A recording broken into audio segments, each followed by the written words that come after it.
On today's edition of the show, we're going to discuss comments that Paul Maurice saying that the Panthers aren't sellers. And we're also going to be discussing the Tampa Bay Lightning making a trade to bolster their roster ahead of their matchup against the Florida Panthers and another team responding to it, and more on the Florida Panthers injury front ahead of Tuesday's game on today's edition of the Locked On Florida Panthers podcast. You're Locked On Panthers, your daily podcast on the Florida Panthers. Part of the Locked On Podcast Network, your team every day.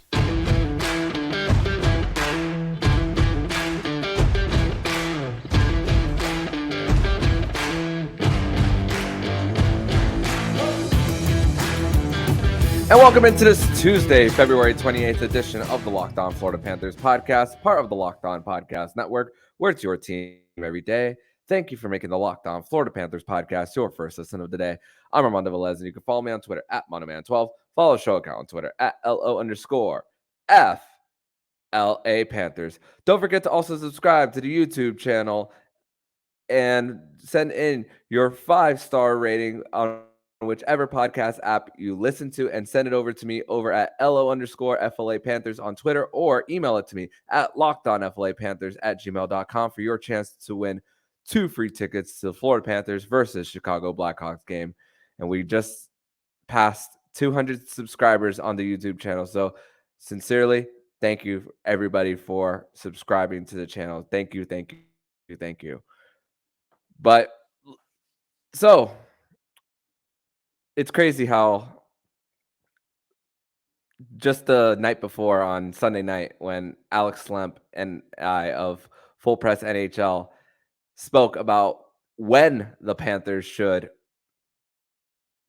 be sellers, and we said when it came to this Florida Panthers team, and just being honest about where this team is, of course, having a little bit of hope in January when they made a little bit of a run, but then dropping against Buffalo. And honestly, it's, again, we're in acceptance mode. At least I am, and a lot of you guys too.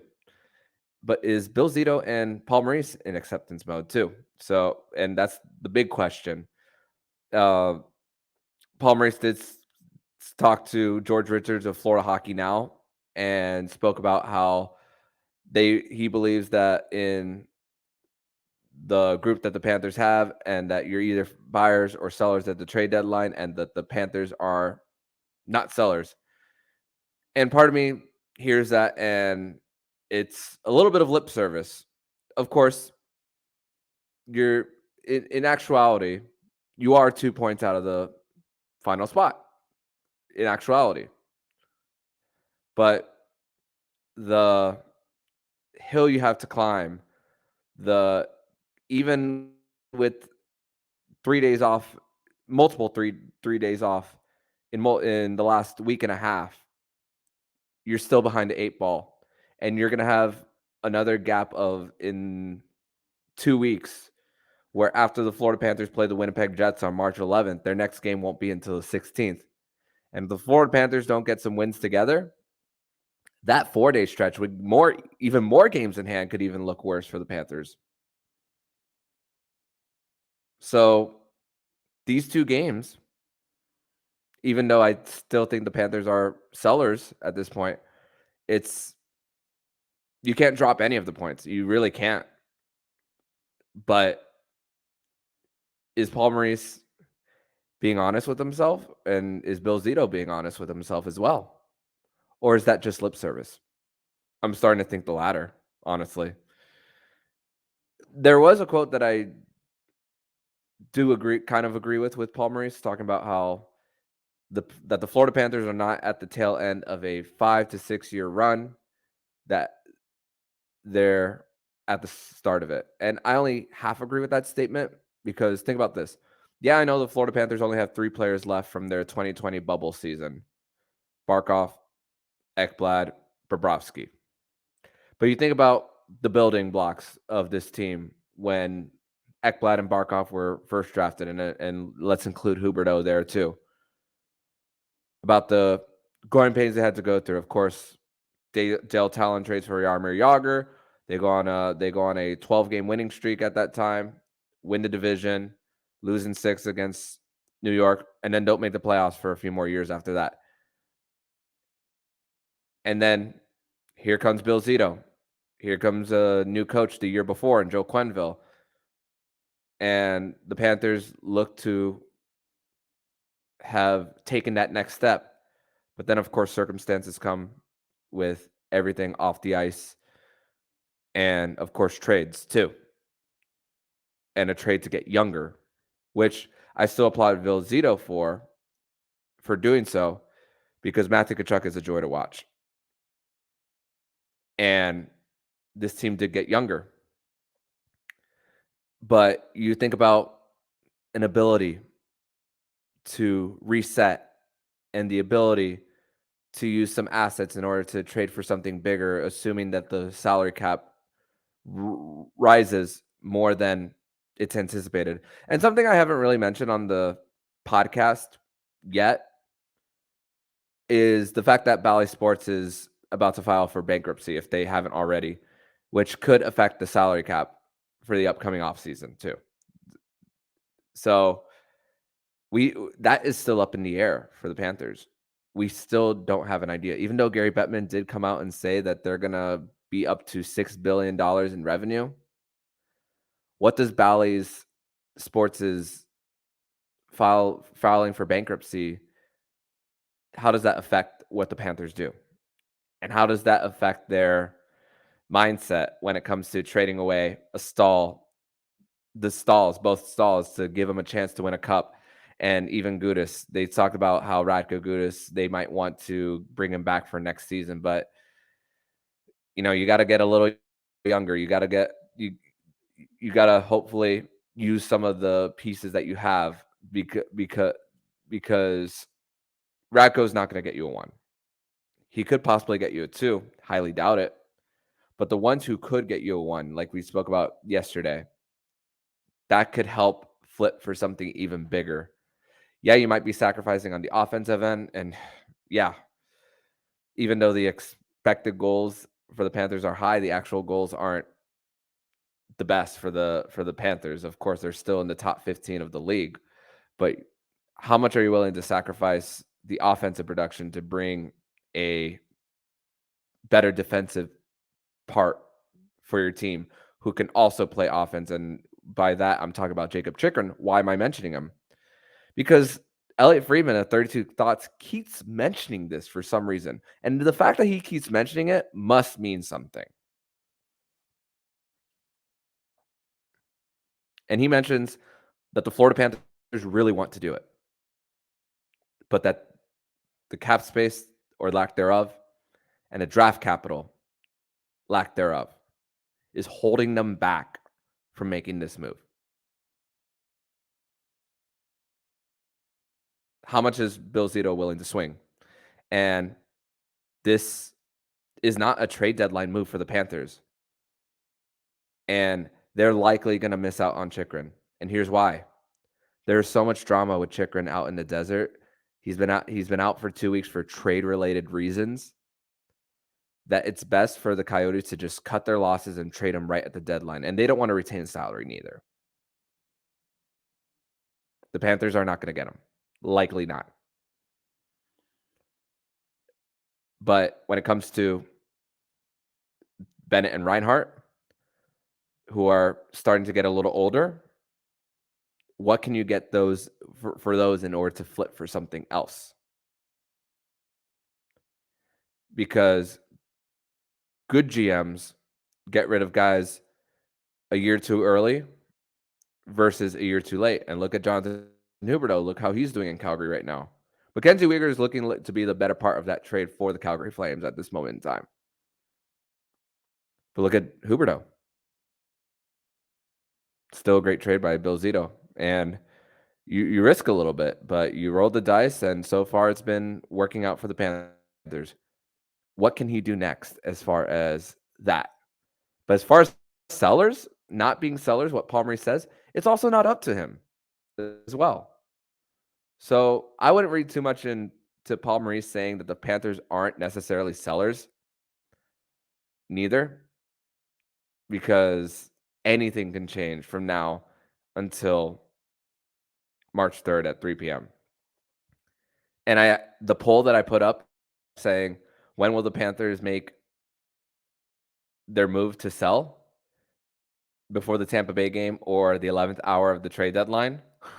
75% of you guys said at the 11th hour, which will be on pins and needles wondering what the Panthers could potentially get out of this trade deadline. And Bill ZIto might be waiting to see if the Panthers do, in fact, drop any of the games against Tampa Bay and Nashville, or if they win both of them and get 4 points out of 4. And it just so up in the air. And 32 Thoughts, that's why I mentioned Elliot Friedman. They did an hour and 45-minute episode on discussing every team's at the trade deadline. And he said that the Florida Panthers are the hardest ones to figure out. And here we are. Of course, the buyout money has a lot to do with it and how cap-strapped they are, which you wonder what they can pull off too. So that's where we're at when it comes to the trade deadline. And you wonder, even though this is a gap year, is it a wasted year for the core? Not necessarily. Brandon Montour is having even though he's not necessarily the core, Brandon Montour is having his best individual season. Carter Verhaeghe, of course, Eetu Luostarinen, Matthew Tkachuk is having a great season, but as far as it coming as a collective and resulting in wins, that's what you wonder if it's wasted or not. Or is this just a year of getting accumulated to each other and then next year it coming all together? So tough when you're going through it in what is called a gap year for the Florida Panthers. In segment number 2, we're going to discuss the trade that the Tampa Bay Lightning did make on Sunday night / Monday morning that has bolstered their roster ahead of their matchup against the Florida Panthers on Tuesday night. We're going to discuss this more here on the show. But first, we're going to tell you all about Built Bar. And are you looking for a delicious treat but don't want all the fat and calories? Then you got to try Built Bar. What makes Built Bar so good? Well, for starters, they're covered in 100% real chocolate. That's right, real chocolate. And they come in unbelievable flavors like churro, peanut butter brownie, and coconut almond. I'm not sure how Built does it, but these bars taste like a candy bar while maintaining amazing macros. And what's even better is that they're healthy. Only 130 calories and 4 grams of sugar with a whopping 17 grams of protein. That's right. Head to your Walmart today. Head to the pharmacy section and grab yourself a box of Built Bars. You can pick up a 4-bar box of cookies and cream, double chocolate, and coconut puffs. If you're at Sam's Club, grab a 13-bar box of our hit flavors, brownie batter and churro. You can thank me later. Segment number 2 here on this Tuesday, February 28th edition of the Locked On Florida Panthers podcast. And the NHL trade deadline is Friday, March 3rd. Join us live on the Locked On NHL YouTube channel from 2 to 4 p.m. Eastern as the Locked On NHL hosts break down the biggest deals from across the league. Locked On Podcast Network, your team every day. Still trying to figure out my plans as far as the trade deadline based on day job and things going down. That's if the Panthers even decide to make some moves, which once again, now we're expecting it to be at the 11th hour of the trade deadline based on the next 2 games, I guess. Like I said, only 2 points out, but still, it's very unlikely. I will say, we did talk about how Money Puck's chances to make the postseason were likely going to be in the low 30s, and checked it this morning. It was in the low 30s. So it's not looking good for this team, that's for sure. But we spoke with, again, going back to what we said yesterday with Alex Lemp of Full Press NHL, talking about how the Tampa Bay Lightning were kicking the tires on forward Tanner Jeannot, but it didn't become official until later after that episode dropped. And oh my goodness, what the Tampa Bay Lightning gave up to get Tanner Jeannot to be part of their middle 6 or bottom 6. Defenseman Cal Foote, 24 years old, who was a first-round pick for the Tampa Bay Lightning, and a 2025 first, 2024 second, and a 2023 third, fourth, and fifth. My instant reaction was, my goodness, the Tampa Bay Lightning paid too much for Tanner Jeannot. But he does have RFA rights too. So you think of a price that the Tampa Bay Lightning would get to try to keep someone. It's not an expiring deal. So, but still, in this flat cap world, you're getting that kind of return for Tanner Jeannot. Again, it goes back to the Panthers and what they could possibly get back for Sam Reinhart or Sam Bennett. And David Poile, the GM for the Nashville Predators, he announced his retirement. He's been with the Nashville Predators since the beginning of their franchise. And Barry Trotz, being the first coach in Nashville Predators history, is going to be his successor. So what a way for David Poile to go out with a bang to get this much of a return for Tanner Jeannot. And let's go back to the whole overpay. Think about Brendan Hagel. You give up 2 ones, the 2023 and the 2024 first round pick. Help them get to the Stanley Cup final, even though they lost to the Colorado Avalanche, which I still believe Brandon Hagel boarded at Toulouse Arena. It should have been a 5-minute major, but, that's neither here nor there. You talk about when they traded for Blake Coleman from the New Jersey Devils, they gave up a 2020 first-round pick, but it wasn't Tampa Bay's first that they gave up. It was Vancouver's first-round pick. Guess how they got that asset? By trading JT Miller to Vancouver when he was 25 years old. Use that asset in order to get someone who was going to help them win a Stanley Cup. And Blake Coleman was a big part of that third line, along with Yanni Gourde and Barclay Goodrow. Yanni Gourde, a homegrown player, undrafted, helped them get to a cup. So you think you can't get something for a 27-year-old Sam Reinhart that can help you create something bigger? Speaking of Barclay Goodrow was a guy who had playoff experience with the San Jose Sharks. And then the Tampa Bay Lightning traded their first-round pick from 2020 to San Jose to get Barclay Goodrow. And then traded his UFA rights to New York for a 7 after winning the cup. So you use that asset, you won a cup, and you even got something out of it after. That's great. That's great asset management by Julien Brisebois and Steve Yzerman even before that. And it looks a little different when you're giving up first-round picks and you're a consistent winner. Yeah, 2022 was the Reinhart trade. You gave up Devin Levi, who could be the goalie of the future for the Buffalo Sabres if Ukko-Pekka Luukkonen doesn't work out. The other one was Jiri Kulich, who had an amazing World Juniors. That's the first-round pick that you gave up. And then the rental first-round picks and Sherratt, Giroux. Those are the ones that hurt. But you didn't give up as much as you could have, because Giroux only wanting Florida as his destination, which is why the Chicago Blackhawks are going to get a super underwhelming return in Patrick Kane, which is likely going to become official on Wednesday.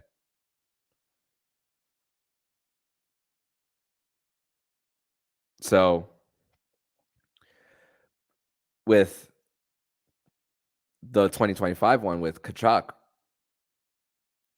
different story, because you're going to get 8 more years of this guy. With the Tampa Bay Lightning getting Tanner Jeannot, they're going to get more than just this year with Jeannot.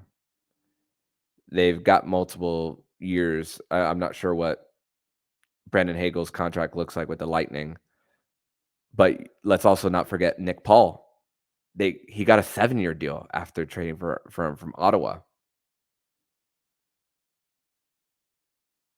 And let's also talk about how Julien Brisebois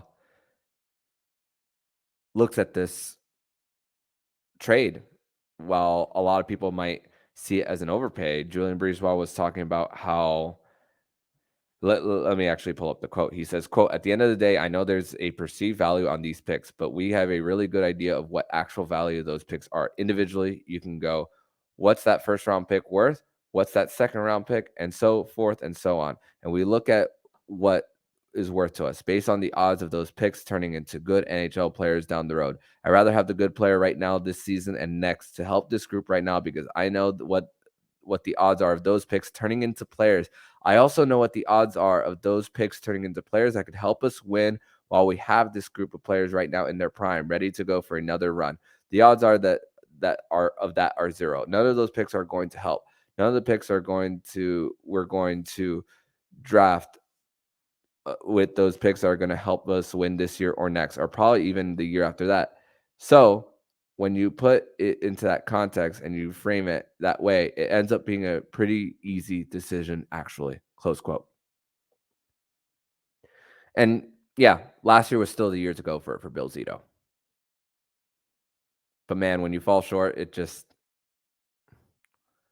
and the reset after that is and the lack of retention.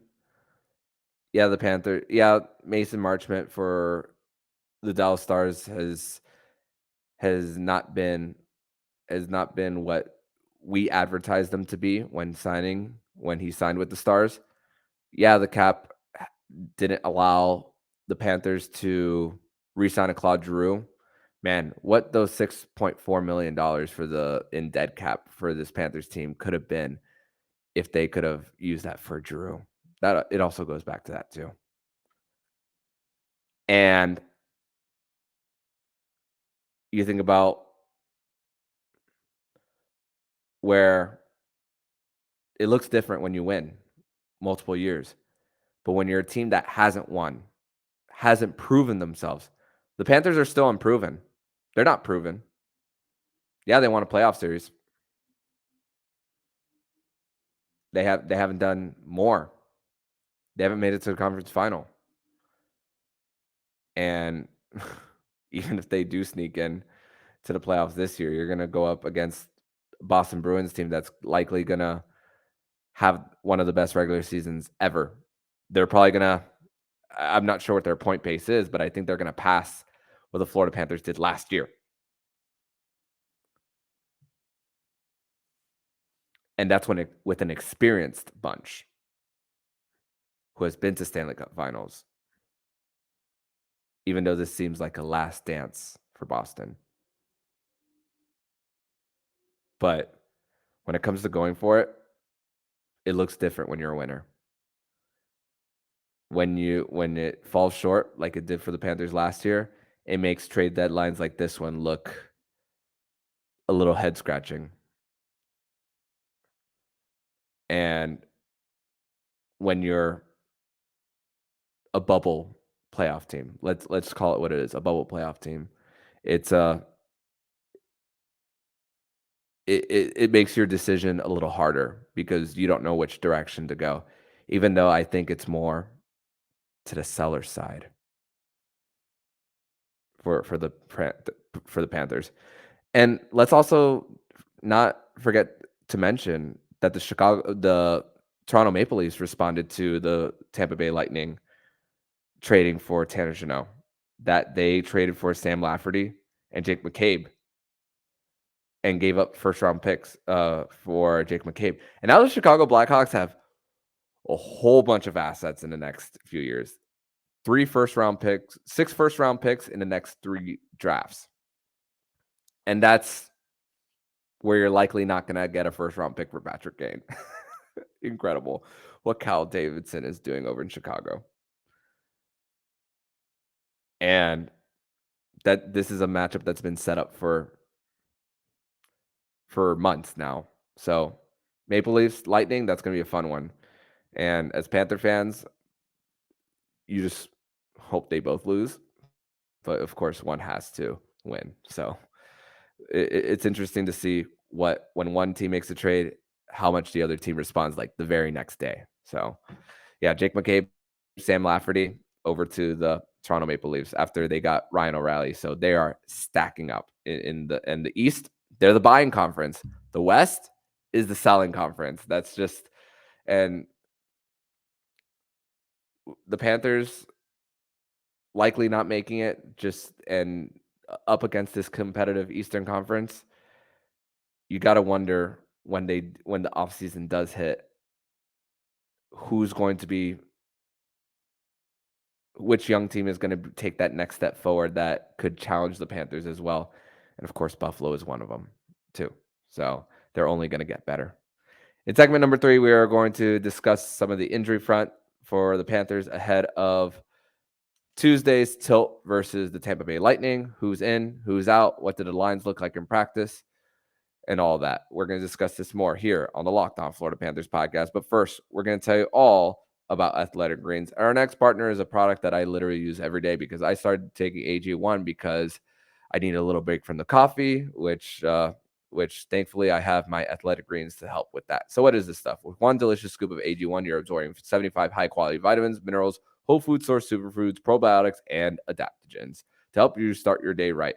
This special blend of ingredients help support your gut health, nervous system, immune system, energy, recovery, focus, and aging. All the things. Right now, it's time to reclaim your health and arm your immune system with convenient daily nutrition with just one scoop in a cup of water every day. That's it. No need for a million different pills and supplements to look after your health. To make it easy, Athletic Greens is going to give you a free 1-year supply of immune-supporting vitamin D and 5 free travel packs with your first purchase.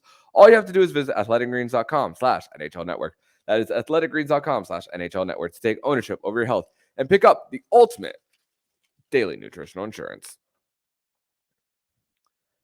Third and final segment here on this Tuesday, February 28th edition of the Locked On Florida Panthers podcast, where now we actually get to talk about the actual game, which I'm not really, I'm going to be honest, I'm not really looking forward to it. And I will be in attendance for the game too. That's the thing. I'll be packing my bags really early, getting up super early on Tuesday morning and heading right down to Emily Arena to cover the game. But we already have some injury updates ahead of today's game. Aleksander Barkov and Sam Bennett will not be playing, but Paul Maurice did say that they're expected to be back by the weekend, which means expect both of them to be out against Nashville as well. And also take the words that Paul Maurice says about injuries with a grain of salt. Anticipate for them to be a little longer. So who knows? When the Florida Panthers do welcome the Pittsburgh Penguins on Saturday, we could very well see that the Panthers might not even have those guys neither. So it's just at this point just to expect it. But the lines for the Panthers look like this: Tkachuk, Lundell, Reinhart on the top line, Verhaeghe, Etulis-Turainen, and Duclair on the second, Lomberg, Colin White, Nick Cousins on the third, Denisenko, Dalpe, and Casey Fitzgerald. You didn't expect to see that one. Casey Fitzgerald being on the fourth line, but Paul Maurice did say that Eric Staal is expected to be back into the lineup, so expect Eric Staal to be on that third line with Lomberg and Cousins, who have played pretty well at times, and expect Colin White to be manning that fourth line center and shifting Dalpe out to the wing. So chances are we're going to see Tanner Jeannot play for the Tampa Bay Lightning on Tuesday. And let's not forget that the Tampa Bay Lightning got shellacked by the Pittsburgh Penguins on Sunday too. So they're going to probably come in with a vengeance. It's bad news for the Panthers. It's especially with the injuries too right now. The hanging on by a thread when it comes to their season, even though I think it's basically finished for this team. And it's funny because I just hate coming on with this tone when it comes to this team, but we got to be truthful as well. And it's it's a hill to climb. And of course, with a win, you'll be at 500 since the 2021 season and the regular season at Amalie Arena, which is a little bit of an encouraging sign. But no captain, no second line center. Team is depleted. Bobrovsky is likely going to have to stand on his head. Vasilevsky, you can expect him on the other end. The only time Brian Elliott really starts is on back-to-backs, really. That's the only time you'll see him. And Vasilevsky is a workhorse, even though he's had extended playoff series under his belt. So expect him there. And you got to wonder how the Panthers are going to look in the faceoff circle too, as well. And Lundell's going to get an opportunity to get going a little more with having Rhino and Tkachuk on his wings, even though when he was on the wing with Barkov, it plateaued. But a great opportunity for Anton Lundell to kind of show what he's got. He's going to be facing up against the Braden Point, Anthony Cirelli probably as well. And you're going to see him matched up against those guys. So what can Mr. Lundell do in a matchup like this too? Another player I want to highlight is Eetu Luostarinen. And I don't mind him taking second line minutes occasionally, but I do think he is best for the Panthers being their third line center long term for this team. So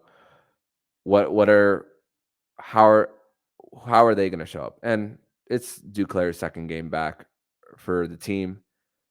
It was a boost. It was a confidence boost when we first heard that Anthony Duclair was coming back, but it kind of cancels out when you know that Barkov and Bennett are not gonna be in the lineup, because you still don't see this team at full strength even. So that's the tough part about all of this, and all coming down towards this part of the season, which I'm sure a lot of you are just looking forward to just getting Friday over with at 3 p.m.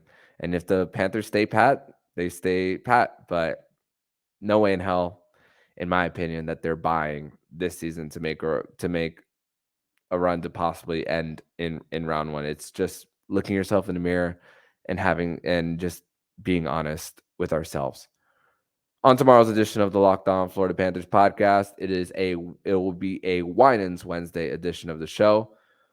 Hopefully, when we talk to you next, we will be discussing a win over the Tampa Bay Lightning, which the Panthers, even in tie-breaking scenarios, we spoke about how a few weeks ago they were leading in regulation wins. Now they're not leading in regulation wins. So even if they come out with the win, you're gonna have to need it in regulation to help your tie-breaking chances if you want any chance to make the postseason. So looking forward to it, and make sure you subscribe to make sure that the Locked On Florida Panthers podcast jumps into your podcast feed. Don't forget to also subscribe to the other shows on the Locked On NHL network, including Locked On NHL, Locked On Fantasy Hockey with Flip Livingstone and Steer Roden, and don't forget Locked On NHL Prospects. Thank you for making the Locked On Florida Panthers podcast your first listen of the day. And for your second listen of the day, make sure you listen to Game NHL. Every moment, every top performance, every result, Locked On Game to Game covers every game from across the NHL with local analysis that only Locked On can deliver. Follow Game to Game on Locked On NHL, available on the Odyssey app, YouTube, and wherever you get your podcast. So I'm Armando Velez, signing off. And you've been listening to Locked On Florida Panthers podcast, part of the Locked On Podcast Network, where it's your team every day.